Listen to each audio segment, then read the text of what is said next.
Pebbles Telugu. Hello friends, welcome to pebbles. నేనైతే చెన్నై సుధా.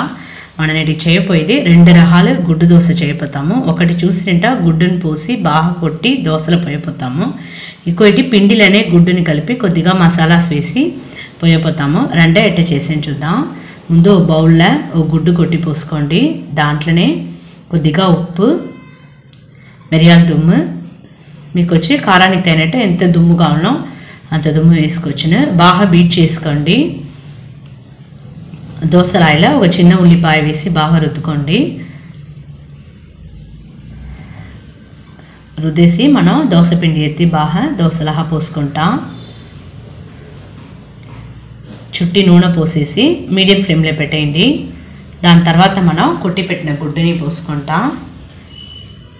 చూడండి, ఇప్పుడు మనం గుడ్డుని అట్నే చుట్టి పోసేసి ఒక గంట పెట్టి దోశ గంట పెట్టి మనం బాగా స్ప్రెడ్ చేసి విడివాల.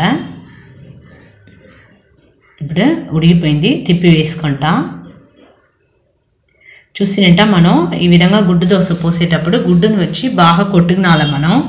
అప్పుడుదా బాగా ఈ విధంగా మనకు బాగా ఉబ్బి వచ్చిన దోశ కూడా. అట్లేదంట అక్కడక్కడ తెలుపు పసుపుగా ఉన్న, అందుకోసమే మనం ఈ దోశ పోసేటప్పుడు గుడ్డును వచ్చి బాగా పగల కొట్టి బాగా బీట్ చేసుకునాలా. అప్పుడుదా బాగుంది. ఇప్పుడు ఎత్తేస్తాం.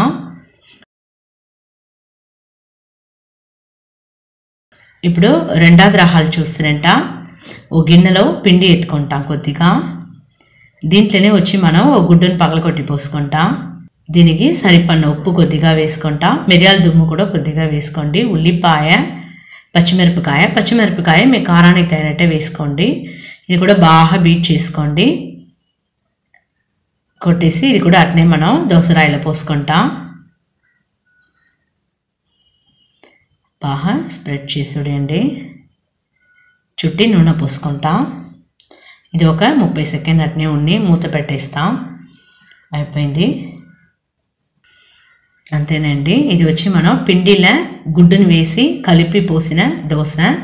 ఇప్పుడు నేను రెండు రకాల దోశ చూపిస్తుంది. గుడ్డు దోశ ఎట్లా చేసి చూస్తుంది. మీరు కూడా ఇంట్లో ట్రై చేసి చూడండి. లైక్ చేయండి, షేర్ చేయండి, మర్చిపోకుండా మా ఛానల్ సబ్స్క్రైబ్ చేయండి.